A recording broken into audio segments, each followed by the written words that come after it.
Science Galaxy के YouTube मंच पर एक बार पुनः आप सबका स्वागत है।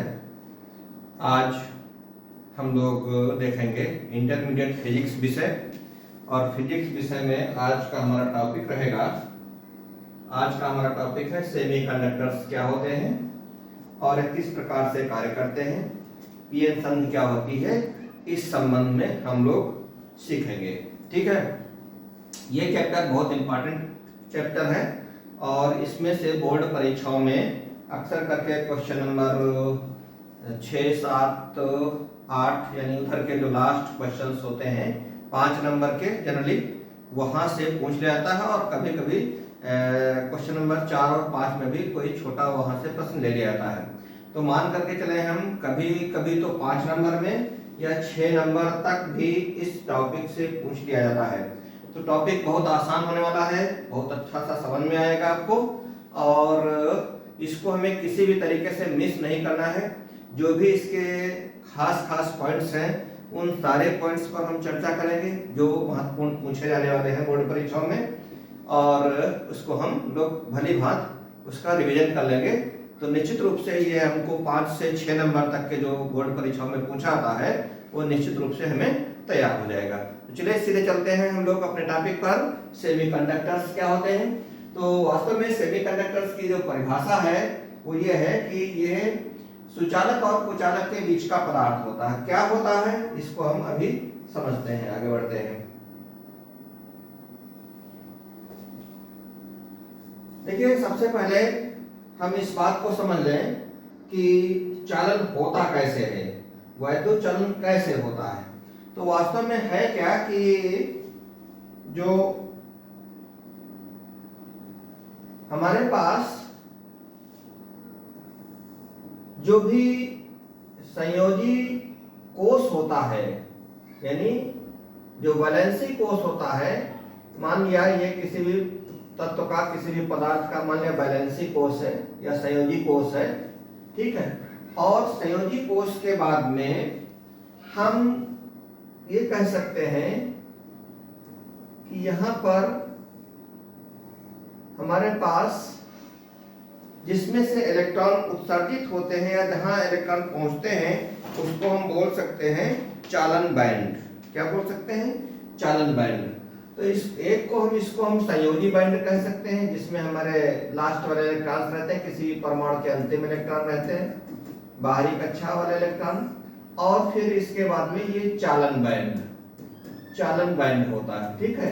संयोजी बैंड और चालन बैंड कहते हैं। अब क्या होता है कि जो हमारे चालक होते हैं उनमें ये दोनों जो बैंड होते हैं वो वैकेंट रहते हैं, लेकिन जो कुचालक होते हैं उनमें वैकेंट नहीं होते हैं।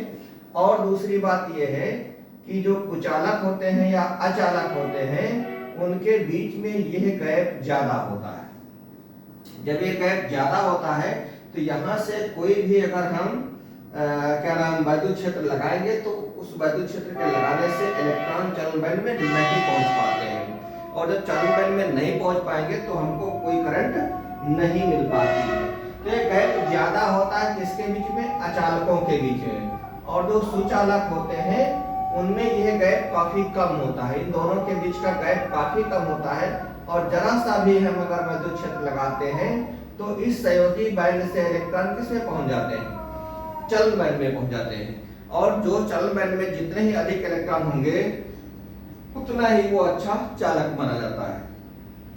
तो जो हमारे जिनके ये संयोजी बैंड और चालन बैंड वैकेंट होते हैं उनमें अगर जरा हम वैद्युत क्षेत्र लगाते हैं तो संयोजी बैंड से इलेक्ट्रॉन किसमें पहुंच जाते हैं? चालन बैंड में पहुंच जाते हैं। और वही इलेक्ट्रॉन्स जो है वो हम कहते हैं कि धारा के प्रवाह में सहायक होते हैं, या उन्हीं से वैद्युत धारा बह पाती है। तो ये तो बेसिक डिफरेंस है। इसी के बीच में हमारे पास कुछ ऐसे पदार्थ होते हैं जो न तो चालक की भांति व्यवहार करते हैं और न ही कुचालक या अचालक की भांति व्यवहार करते हैं। कुचालक का एक नया नाम अचालक भी है, ठीक है। और इन दोनों के बीच की स्थिति में रहते हैं। उनमें क्या होता है कि अगर जरा सा भी हम बाह्य वैद्युत क्षेत्र लगाते हैं तो गैप कम होने की वजह से यद्यपि चालन बैंड में कोई इलेक्ट्रॉन नहीं रहते, लेकिन जरा सा भी अगर हम वैद्युत क्षेत्र लगाते हैं तो ये संयोजी बैंड के इलेक्ट्रॉन्स किसमें चले जाते हैं, चालन बैंड में चले जाते हैं और धारा का प्रवाह करते हैं। चलिए उसी चीज को हम लोग आगे समझने का प्रयास करते हैं। तो हमारे पास सेमीकंडक्टर्स क्या होते हैं, ऐसे पदार्थ जिनकी वैद्युत चालकता जो है कंडक्टर्स यानी चालक और इंसुलेटर्स यानी कुचालक या अचालकों के बीच में होती है, क्या कहलाते हैं, ये कहलाते हैं वैद्युत के कुचालक और अचालक के बीच में जिनकी होती है चालकता, उनको हम बोलते हैं सेमीकंडक्टर्स या अर्धचालक। हिंदी में क्या कहेंगे, अर्धचालक। अच्छा, होता क्या है कि जरा सा भी टेम्परेचर अगर हम दें, जरा सा भी टेम्परेचर अगर बढ़ाते हैं तो ऐसी स्थिति में अभी जैसा हमने कहा कि इलेक्ट्रॉन संयोजी बैंड से कहां पर चले जाते हैं, चालन बैंड में चले जाते हैं। संयोजी बैंड से इलेक्ट्रॉन कहां चले जाते हैं, चालन बैंड में चले जाते हैं और उनकी चालकता बढ़ने लगती है। तो जितना ही हम ताप बढ़ाते जाते हैं चालकता बढ़ती जाती है। तो ये खास बात है, यहां से प्रश्न पूछा भी जाता है कि सेमीकंडक्टर्स की चालकता क्या ताप पर निर्भर करती है, तो हम कहेंगे बिल्कुल निर्भर करती है और ताप बढ़ाने पर इनकी चालकता बढ़ती जाती है। ठीक है, क्यों, क्योंकि वहां पर मुक्त इलेक्ट्रॉनों की संख्या बढ़ने लगती है फिर, और कहां से कहां की ओर, चालन बैंड से कहां पर, क्या नाम आपका, संयोजी बैंड से चालन बैंड की ओर ट्रांसफर होने लगते हैं मुक्त इलेक्ट्रॉन्स। चलिए ठीक है, आप पूछा था कि इनके यूजेज क्या हैं, सेमीकंडक्टर्स के क्या यूज है, कौन कौन से सेमीकंडक्टर्स होते हैं। तो इसका सबसे अच्छा उदाहरण जर्मेनियम और सिलिकॉन। जर्मेनियम और सिलिकॉन सबसे अच्छे उदाहरण हैं, कार्बन भी इसका एक उदाहरण है। यानी जिनकी बाहरी कक्षा में 4 इलेक्ट्रॉन होते हैं, चाहे वो जर्मेनियम हो, चाहे सिलिकॉन हो, चाहे कार्बन हो, लेकिन हम लोग जनरली जर्मेनियम और सिलिकॉन का यूज करते हैं सेमीकंडक्टर्स के रूप में। इनके सबकी बाहरी कक्षा में कितने इलेक्ट्रॉन होते हैं, 4 इलेक्ट्रॉन होते हैं। ठीक है, और यह अर्धचालक की भांति व्यवहार करते हैं। साधारण ताप पर तो ये अचालक ही होते हैं, लेकिन जब इनमें जरा सा टेम्परेचर बढ़ाते हैं, जरा सा वैद्युत क्षेत्र बढ़ाते हैं, तो ऐसी स्थिति में यह चालकों की भांति व्यवहार करने लगते हैं। यानी इलेक्ट्रॉन संयोजी बैंड से कहां पहुंच जाते हैं, चालन बैंड में पहुंच जाते हैं। ये इसका खास रीजन है। ठीक है, और इनके उपयोग या अनुप्रयोग क्या है सेमीकंडक्टर्स के। तो सेमीकंडक्टर्स हमारा उपयोग किया जाता है डायोड में, ट्रांजिस्टर में, ट्रांजिस्टर आईसी इंटीग्रेटेड सर्किट्स जो बनाते हैं, और कंप्यूटर चिप्स में। इनके ये सब उपयोग हैं। डायोड, डायोड में, और कहां पर, डायोड हो गया, ट्रांजिस्टर हो गया, इंटीग्रेटेड सर्किट्स हो गए, और कहां पर, कंप्यूटर चिप्स में। ठीक है, आईसी, ध्यान देना मुख्य उपयोग इसका खूब पूछा था, अगर एक आध नंबर का सवाल पूछाता है तो हमको यहीं से मिल जाता है। 1 नंबर का आपका प्रश्न यहां से भी मिल जाता है कि सेमीकंडक्टर्स का तापमान पर क्या प्रभाव पड़ता है। तो हमें कहेंगे ताप बढ़ाने से सेमीकंडक्टर्स की चालकता बढ़ जाती है। उदाहरण क्या है, सेमीकंडक्टर्स के नाम पूछ लेता है। तो सेमीकंडक्टर्स में हमारे पास जर्मेनियम, सिलिकॉन और कार्बन भी है। ठीक है, लेकिन हमने बताया आपको कि मुख्यतः उपयोग किसका किया जाता है, जर्मेनियम और सिलिकॉन का उपयोग किया जाता है। इनके कहां ये प्रयोग किए जाते हैं, सेमीकंडक्टर्स के यूजेज क्या है या कहां पर अनुप्रयोग में आते हैं। तो ये हमारे डायोड वाल्व हैं, ट्रांजिस्टर्स हैं, आईसीज हैं यानी इंटीग्रेटेड सर्किट्स हैं, और कंप्यूटर चिप्स में इनका उपयोग होता है। ठीक है, उम्मीद करते हैं बात समझ में आ गई होगी। आगे बढ़ते हैं थोड़ा सा। फिर इसके बाद में जो सेमीकंडक्टर्स होते हैं या जो अर्धचालक होते हैं, बात आती है कि इसमें इंट्रिंसिक यानी शुद्ध अर्धचालक क्या होते हैं और जो है अशुद्ध क्या होते हैं।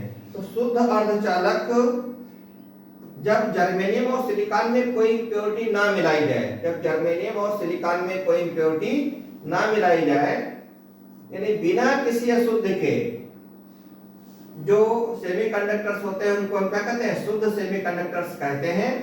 और इनमें सभी परमाणु एक ही प्रकार के होते हैं, कोई अशुद्ध ही नहीं मिलाएंगे तो सबको हम एक प्रकार के कहेंगे ही कहेंगे।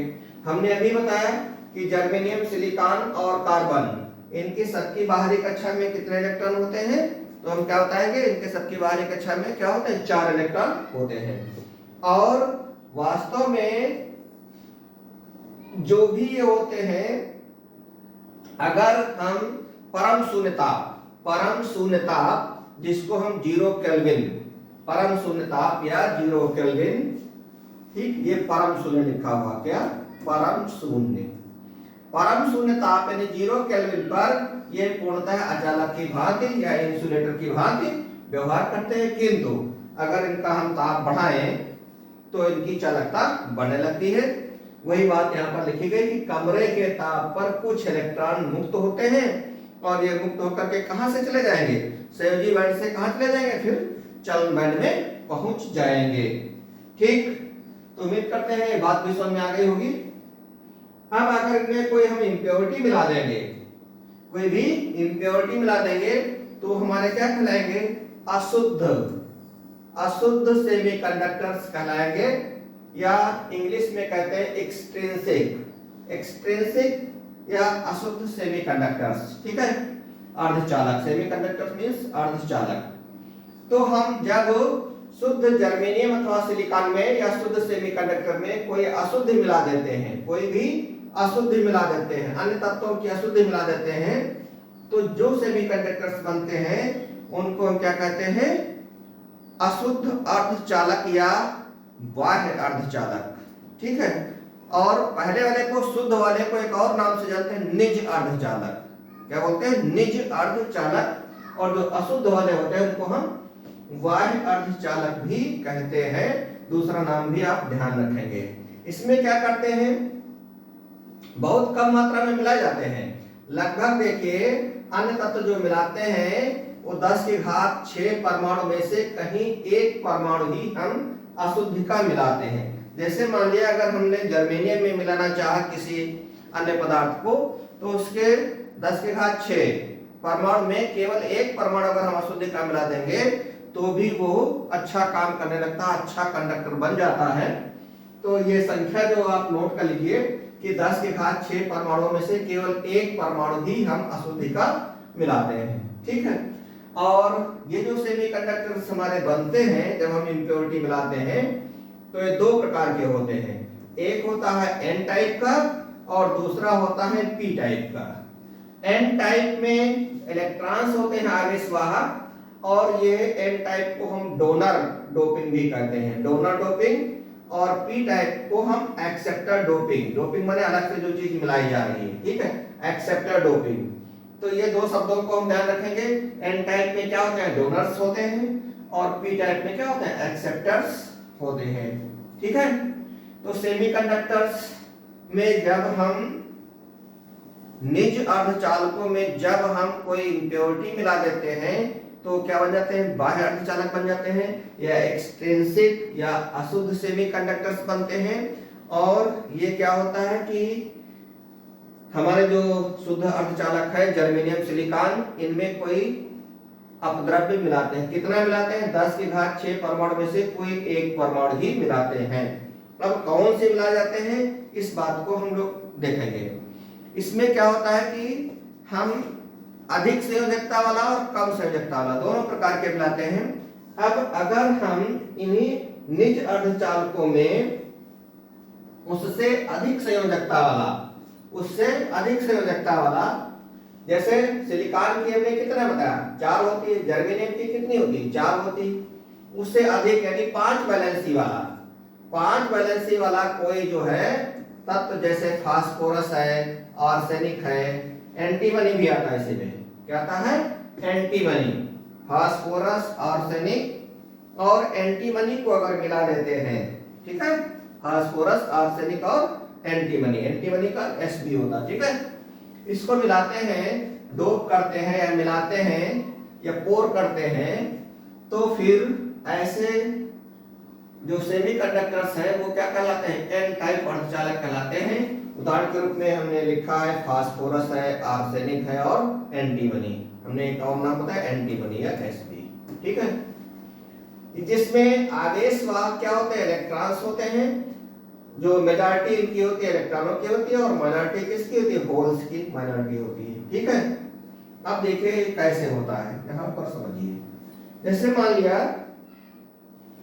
हमारे पास ये सब +4 संयोजकता वाला जर्मेनियम कोई है, मैं इसको जर्मेनियम मान लिया। यहां पर हमारे पास जर्मेनियम का एक अणु है, एक परमाणु है, ये हमारा +4 है, ठीक, +4 संयोजकता वाला। और यहां भी कोई जर्मेनियम है, यहां भी कोई जर्मेनियम है, यहां भी कोई जर्मेनियम है +4 वाला, ठीक, +4 लिखे या जीई लिख सकते हैं, ठीक है, जर्मेनियम जीई, जो भी हमें समझ में आए। चलिए मैं जीई ही लिखे देता हूं,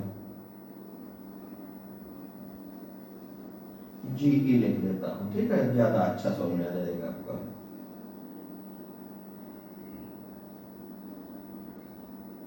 ये मान लिया कोई जर्मेनियम का परमाणु है और एक कोई दूसरा जर्मेनियम का परमाणु है जीई का, एक कोई और जीई का परमाणु है यहाँ पर, ठीक, और एक कोई और जीई का परमाणु यहाँ पर है जीई, ठीक है। और बना ले, ये हमारे पास जीई का परमाणु है, जर्मेनियम है, ये जीई है, ठीक, ये है, यहाँ पर और बना ले, एक और बना लेते हैं जीई, ये हो गया जीई और ये हो गया जीई, ठीक है।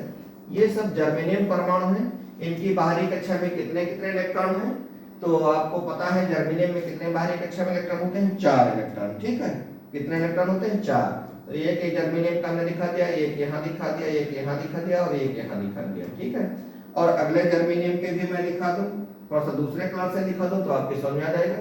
ये जर्मेनियम का एक इलेक्ट्रॉन ये, एक इलेक्ट्रॉन ये और एक इलेक्ट्रॉन यहाँ पर हमने बना दिया, इसका एक इसका बना दिया, इसके बनाना हुआ तो हमने 1 2 3 और ये 4, ठीक है।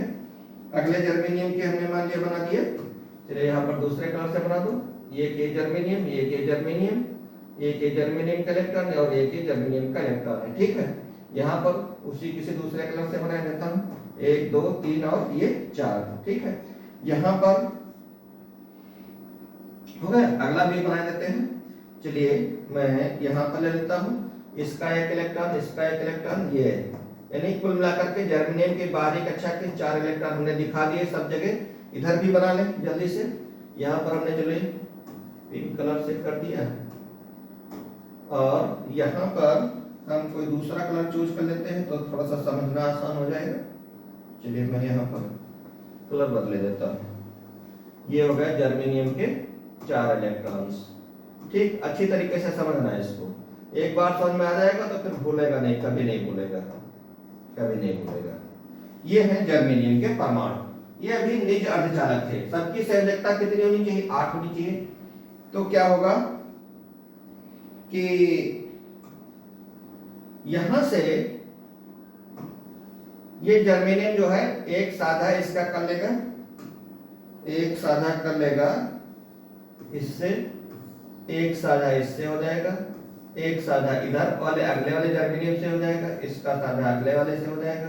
तो इस प्रकार से ये सब साधे इसके बन जाएंगे। इसका साधा इधर से हो जाएगा, इसका साधा कुछ इस प्रकार से हो गया, ये साधा बन गया, ये साधा इसका इधर अगले वाले जर्मेनियम से हो जाएगा, इसका इससे साधा हो गया, इसका इससे साधा हो गया, ये साधा हो गया, इसका इससे साधा हो गया। समझते रहिएगा, ये सब साधे के 4 सब में 8 इलेक्ट्रॉन्स हो रहे हैं, ठीक है। ये सब साझा कर रहे हैं। तो ऐसी स्थिति में ये सभी जर्मेनियम क्या थे, बैलेंस थे अपने में, ठीक है, कोवैलेंट बॉन्ड बना रहे थे, सब आपस में कोवैलेंट बॉन्ड बना रहे थे। अब क्या हुआ, इधर को भी लिखा देते हैं, ये अगले वाले जर्मेनियम से, इस प्रकार से ये था निज अर्धचालक। अच्छा, अब अगर हम ये मान लें कि इसमें कोई हम अतिरिक्त वैलेंसी वाला यानी इससे अधिक वैलेंसी वाला 5 वैलेंसी वाला कोई हम अगर परमाणु मिला दें, तो वो बताया गया आपको कि ये जो मिलाए जाते हैं बहुत कम मात्रा में मिलाए जाते हैं, 10 की घात 6 में से कोई एक लगभग मिलाया जाता है। तो ऐसी स्थिति में हम यहाँ पर कहीं सेंटर में एक जो है वो दूसरे परमाणु को हम दिखा दें। चलिए मैं यहाँ पे बना रहा हूँ लेफ्ट साइड में, इसको समझने का प्रयास करिएगा। जैसे हमने आर्सेनिक या फास्फोरस या एंटीमनी, कोई मान लिया हमने आर्सेनिक ही ले लिया, तो एक यहां पर हमने आर्सेनिक ले लिया है, आर्सेनिक का एक ले लिया है जो कि इम्प्योरिटी के रूप में हम मिला रहे हैं, और इसके चारों तरफ क्या है, जर्मेनियम के हैं, इधर भी जर्मेनियम है। मैं इसको दूसरे कलर से दिखा दूं,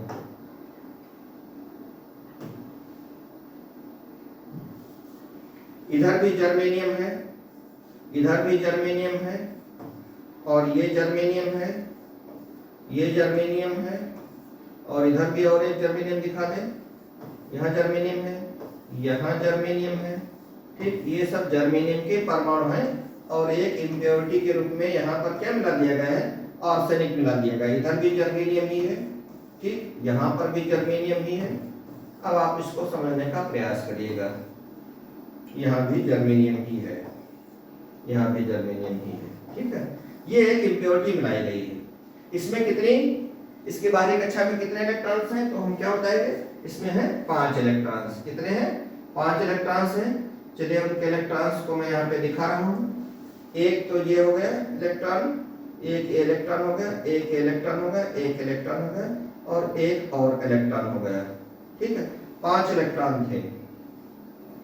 अच्छा, जर्मेनियम के मैं इलेक्ट्रॉन दिखा दूं, यहाँ पर किसी दूसरे कलर से मैं दिखा रहा हूँ जर्मेनियम के इलेक्ट्रॉन्स, 1 2 3 4, ठीक, इसके भी 1 2 3 4, इसके भी 1 2 3 4, ठीक, और इसके भी 1 2 3 4, इसके भी 1 2 3 4, ठीक, इसको थोड़ा सा, चलो ये यहाँ पर बना हुआ, ठीक है, आप मान लीजिए 1 2 3 4, 1 2 3 और ये 4। इसी प्रकार से ये सारे जर्मेनियम में हमने 4 इलेक्ट्रॉन दिखा दिए आपको, ठीक है, जो इसके अपने इलेक्ट्रॉन्स थे। ठीक, अब क्या होता है, देखिए ध्यान दीजिए कि ये जर्मेनियम अन्य परमाणु से भी बंधा हुआ है, क्योंकि आर्सेनिक का तो हमने एक ही मिला है, AS, यहाँ पर AS लिखा हुआ, AS, आर्सेनिक का सिंबल होता है AS। अब देखिए AS लिखा हुआ है,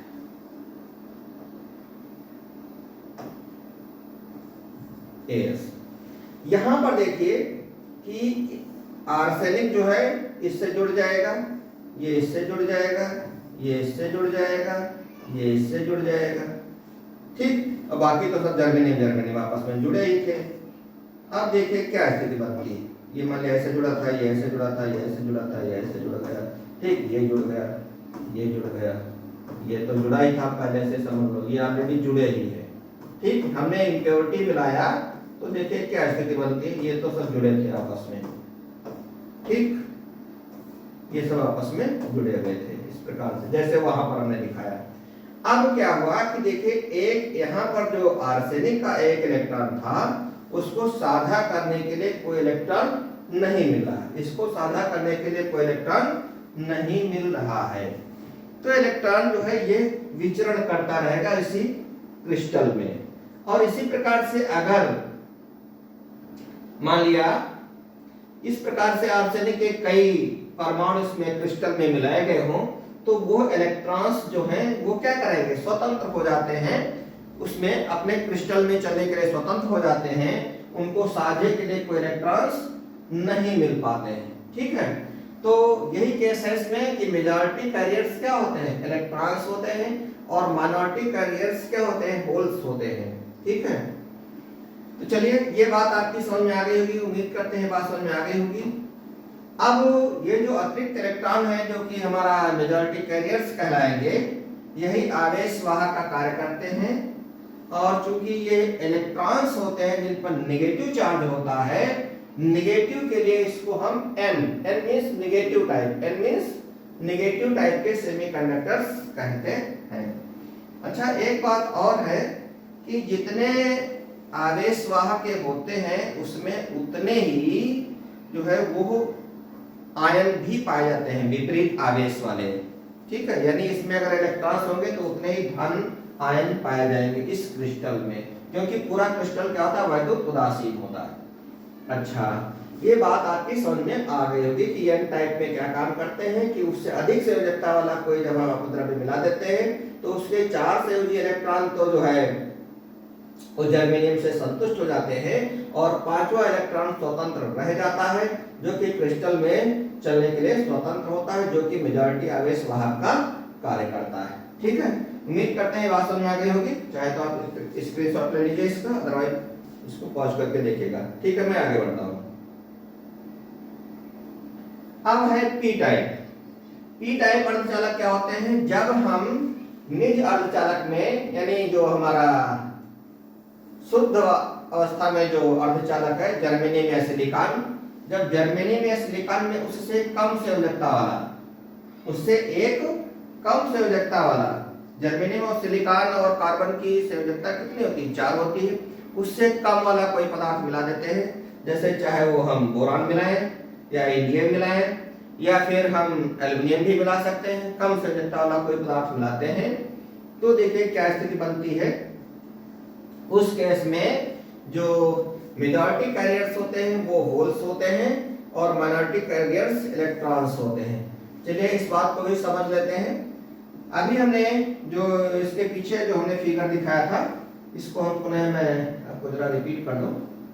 देखिए जर्मेनियम की पोजीशन तो ये थी, ठीक। अब हम इससे कम संयोजकता वाला कोई मिला रहे हैं, तो यहाँ पर इतने ढेर सारे परमाणुओं के मध्य में कोई एक परमाणु हम कम संयोजकता वाला मिला रहे हैं। किसका? उसमें कम संयोजकता वाला। तो देखिए 3 संयोजकता वाला हम कोई मिलाने जा रहे हैं, बोरान या इंडियम या फिर जो है हमने बताया एल्युमिनियम। चलिए देखते हैं फिर क्या केस बनता है। तो एक तो हमने ले लिया, मान लिया हमने बोरान ले लिया, ये हमारा बोरान का एक परमाणु है, ठीक है। इसकी संयोजकता कितनी है? 3 है, यानी इसके बाहरी कक्षा में 3 इलेक्ट्रॉन होंगे। चलिए अब हम शेष बनाते हैं जर्मेनियम के, तो शेष हमने जर्मेनियम के बना दिया। ये है आपका जर्मेनियम, इधर भी जर्मेनियम है, इधर आगे भी जर्मेनियम ही होगा, ठीक है। ये सब जर्मेनियम है, यहाँ पर भी जर्मेनियम है, ये भी जर्मेनियम ही है, ये सब जर्मेनियम के ही है। जी ये भी जर्मेनियम है, ये भी जर्मेनियम है, और नीचे भी बना देते हैं, ये भी जर्मेनियम ही है। ये हो गया जर्मेनियम, ये हो गया जर्मेनियम, और ये हो गया जर्मेनियम, जी लिखा होगा, ठीक। अब क्या काम करेंगे कि इनके सबके जरा इलेक्ट्रॉन्स भी दिखा दें। जैसे मान लिया जर्मेनियम के 4 इलेक्ट्रॉन, 1 2 3 4, इस जर्मेनियम के 4 इलेक्ट्रॉन 1 2 3 4, इसके 4 इलेक्ट्रॉन 1 2 3 4, 1 2 3 4, 1 2 3 4, 1 2 3 और ये 4, ठीक है। 1 2 3 4, ठीक। ये 4 इलेक्ट्रॉन सब थे,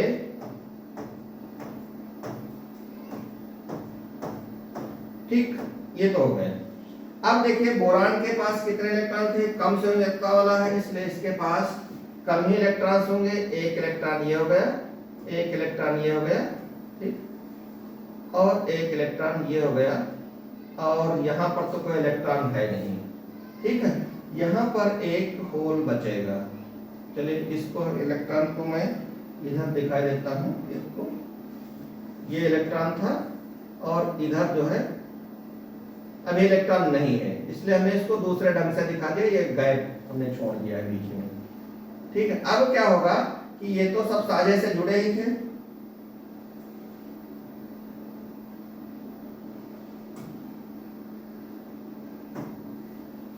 ये सब साझे से जुड़े हैं, इधर इसका साझा है, ये साझा है, ये कोवेलेंट बॉन्ड बना हुआ, ये बना हुआ, ये कोवेलेंट बॉन्ड है, ये भी कोवेलेंट बॉन्ड बन चुका, बना है ऑलरेडी, से बना ही था मान लीजिए आप, ठीक। ये तो सब आपके जुड़े ही थे, लेकिन बीच में आ गया क्या?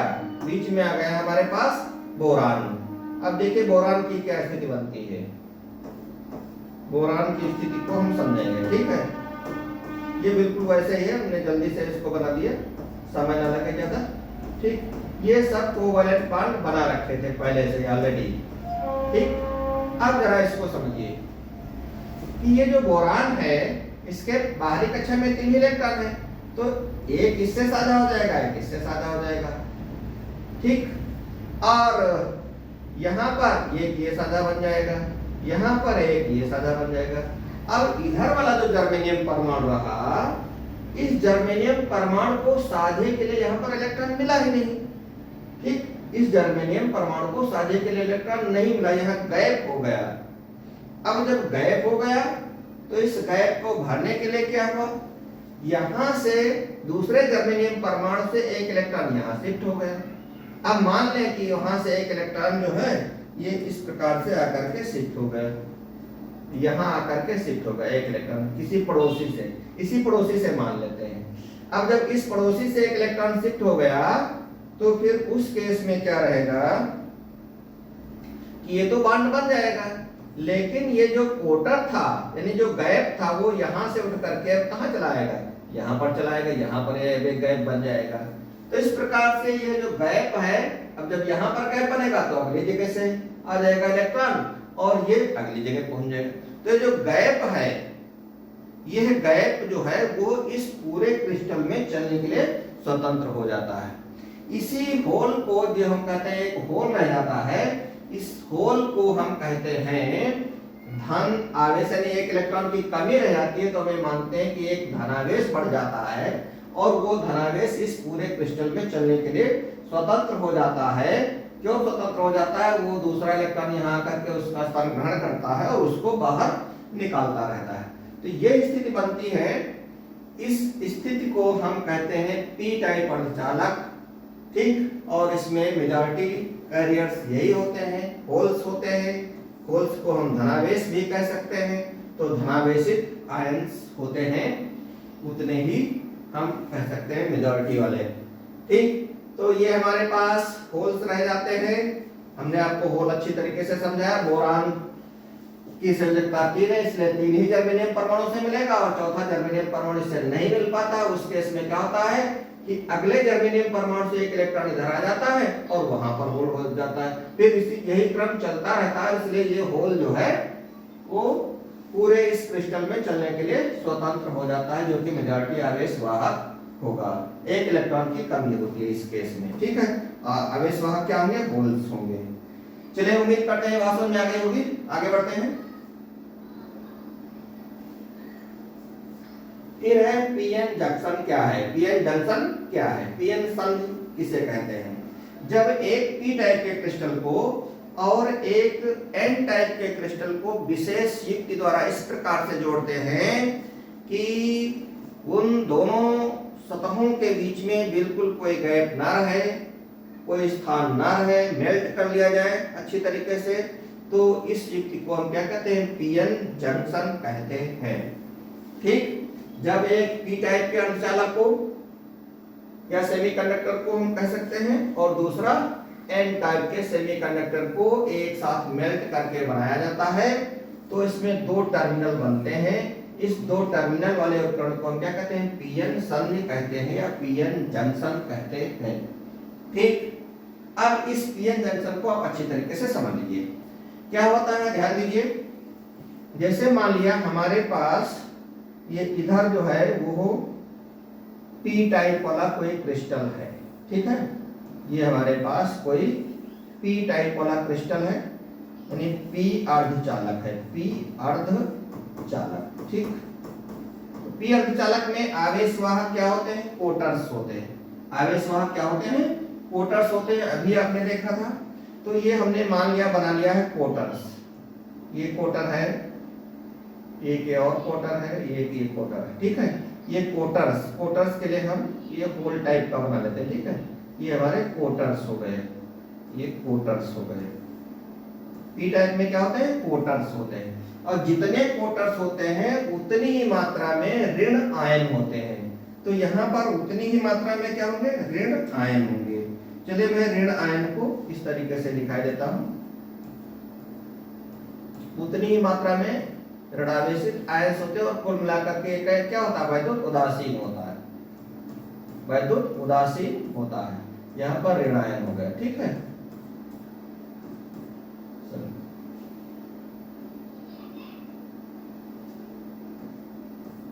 ठीक। इसके बाद में जब हम एन टाइप के अर्धचालक को इससे मेल्ट कराएंगे तो चलिए मान लिया हमने ले लिया एन टाइप अर्धचालक, ठीक है।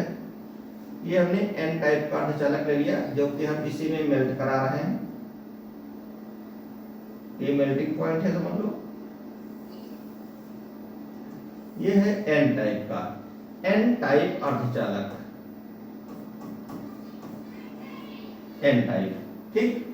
अब क्या होता है इसमें, क्या होंगे इसमें होते हैं आपके, अभी हमने बताया था क्या होते हैं, इलेक्ट्रॉन्स होते हैं।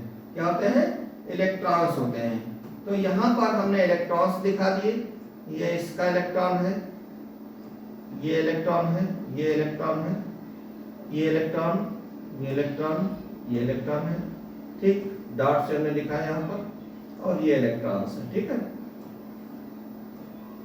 अब जितने इलेक्ट्रॉन होंगे उतनी ही संख्या में धन आयन इसमें उपलब्ध होते हैं, उतनी ही संख्या में क्या होते हैं, धन आयन होते हैं। तो यहां पर ये धन आयन हो गया, ये धन आयन, ठीक। उतनी ही संख्या में धन आयन होते हैं और पूरा क्रिस्टल क्या होता है, वैद्युत उदासीन होता है, पूरा क्रिस्टल वैद्युत उदासीन होता है, ठीक है। आप जरा ध्यान देना,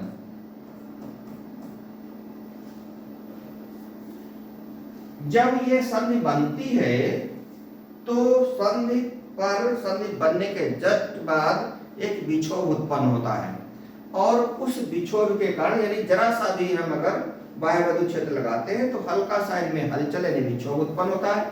और जो हमारे बहुसंख्यक आवेश वाहक है, ठीक है, बहुसंख्यक आवेश वाहक, इसमें क्या है, पोटर्स है, और इसमें क्या है, इलेक्ट्रॉन्स है। पी टाइप में पोटर्स, एन टाइप में इलेक्ट्रॉन्स। ये एक दूसरे की तरफ जाएंगे, ये एक दूसरे की तरफ जाते हैं, और देखिए क्या स्थिति होती है, समझने का प्रयास करिए। ये जो पोटर है वो इधर की ओर मूव करेगा और इलेक्ट्रॉन इधर की ओर मूव करेगा, पोटर इधर की ओर और इलेक्ट्रॉन इधर की ओर मूव करेगा, पोटर ऐसे और इलेक्ट्रॉन ऐसे, और दोनों एक दूसरे को क्या कर देंगे, उदासीन कर देंगे, क्योंकि पोटर धनावेशित है, इलेक्ट्रॉन ऋणावेशित है, दोनों इस संधि पर आकर के एक दूसरे को उदासीन कर देंगे, एक दूसरे को खत्म कर देंगे, ठीक है। समझ लो युद्ध चल रहा है इनके बीच में। अब पड़ोस वाले जितने रहे ये क्रम थोड़ी देर तक चला, फिर क्या हुआ कि अब यहां तो और पोटर बचे नहीं है, ना तो इधर और इलेक्ट्रॉन बचे हैं इस क्षेत्र में, तो एक क्षेत्र ऐसा बन जाता है, एक क्षेत्र ये ऐसा बन जाता है जिस क्षेत्र में, इस क्षेत्र की मैं बात कर रहा हूं, इस क्षेत्र में अब आपके पास न तो बहुसंख्यक आवेश वाहक पी क्षेत्र में है और न ही बहुसंख्यक आवेश वाहक एन क्षेत्र में है। और क्या होता है कि अब इधर आपके पास क्या बचे हैं, ऋण आयन, इधर क्या बचे हैं, धन आयन। तो धन आयन इन कोटरों को उधर अपनी ओर आने नहीं देगा, और ऋण आयन इधर और इलेक्ट्रॉन को आने नहीं देगा। तो ये शेष इलेक्ट्रॉन को या कोटरों को आने से रोकते हैं, दोनों क्षेत्र रोकते हैं अपने अपने तरफ, ठीक। तो ऐसी स्थिति में यहाँ पर एक जो ये परत बनती है जहां पर बहुसंख्यक आवेश वाहकों की संख्या नहीं होती है, बहुसंख्यक आवेश वाहक और नहीं पहुंच पाते हैं, ऐसे क्षेत्र को हम बोलते हैं अवक्षय परत। ऐसी परत को हम क्या बोलते हैं, अवक्षय परत बोलते हैं। और यहाँ पर एक आंतरिक वैद्युत वाहक बल उत्पन्न हो जाता है जो हमेशा धन से ऋण की दिशा में दृष्ट होता है, धन दिशा से ऋण दिशा की ओर दृष्ट होता है एक आंतरिक वैद्युत वाहक बल, ठीक है। तो यहाँ पर एक आंतरिक वैद्युत क्षेत्र प्लस से माइनस की ओर दृष्ट हो जाता है, EI कह सकते हैं, EI, जो कि इधर से और कोटरों का प्रवाह को रोकता है और उधर से इलेक्ट्रॉन भी नहीं आ पाते हैं। तो ये इसका बेसिक कॉन्सेप्ट है, ठीक है। उम्मीद करते हैं ये बात आपकी समझ में आ गई होगी। और इस समय ये जो विभव उत्पन्न होता है, इस विभव को हम कहते हैं बैरियर पोटेंशियल, ठीक है। इस बैरियर को कितना जो है, ये जो बैरियर बनता है ये और चीजों को रोकता है, जिसको हम विभव प्राचीर, विभव प्राचीर भी कहते हैं, हिंदी का शब्द है इसका विभव प्राचीर। तो उम्मीद करते हैं ये बात समझ में आ गई होगी। उसी चीज को हमने आपको समझाने का प्रयास किया। फिर इसके बाद में अगली बात आती है कि जो पीएन जंक्शन जब बन ही गया है तो पीएन जंक्शन, थोड़ा सा और एक बात बता दें इसमें। अच्छा, अब ये पीएन जंक्शन मान लिया है आपकी, इस इन दोनों बातों को हम क्या कह सकते हैं, पीएन संधि कह सकते हैं, पीएन संधि कह सकते हैं। ठीक है, संधि चाहे यहाँ पर डॉट लगाए या जैसे भी, पीएन संधि, संधि ऐसे भी लिखा जा सकता है जैसे आपकी मर्जी। ये पीएन संधि आपकी बन गई। अब क्या है कि इसी पीएन संधि से, यानी यहाँ पी क्षेत्र से एक हम वायर ले लें और यहां से एक वायर ले लें, ठीक है, और इसको हम किसी वायर परिपथ से जोड़ दें, ठीक है, वो हम आगे भी बता रहे हैं इसी में।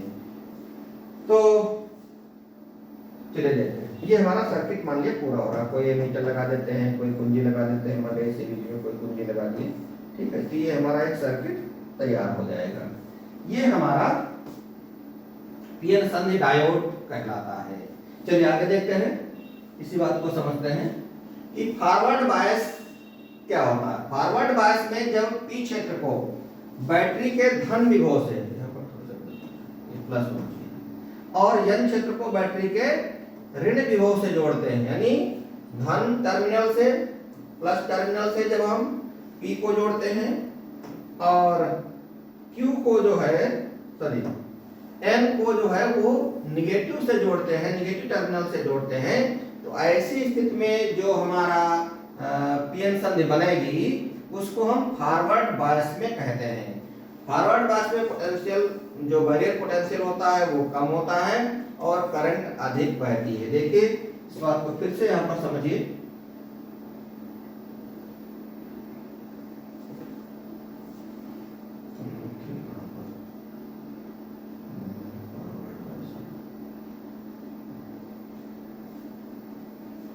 यहां पर अगर हमने